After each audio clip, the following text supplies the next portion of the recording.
আসসালামু আলাইকুম প্রিয় দর্শক, আপনারা জানেন যে বাংলাদেশে আসলে একটা ভাগিনী, একটা মেয়ের আসলে উপাধি দিয়েছে বাঘিনী। যেখানে পুরুষেরা কথা বলতে ভয় পাইছে, ঠিক আছে, সেখানে কিন্তু এই মেয়েটা ভয় পায় না।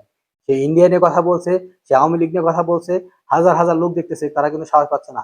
তো এই মেয়েটাকে যে বাঘিনী নাম দিয়েছে, আমি আপনাদেরকে একটু দেখানোর চেষ্টা করি, দেখেন আপনারা ভিডিওটা। আসলে আসলে এরকম সাহস কিন্তু সবার মধ্যে হয় না। আপনারা দেখেন যে এরকম আসলে আমার মনে হয় যে ওনার মা বাবা আসলে কত বড় কলিজা ওনাদের।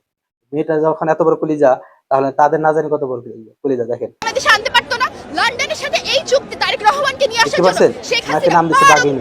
এত স্পষ্ট বারংবার ভাষায় এটা এত হচ্ছে এইভাবে প্রতিবাদ করতে একজন দেশপ্রেমিকই শুধু পারে এরকম প্রতিবাদ করতে, অন্য কোনো লোকের দ্বারাতে সম্ভব না।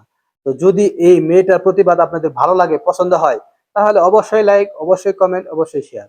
আল্লাহ হাফেজ।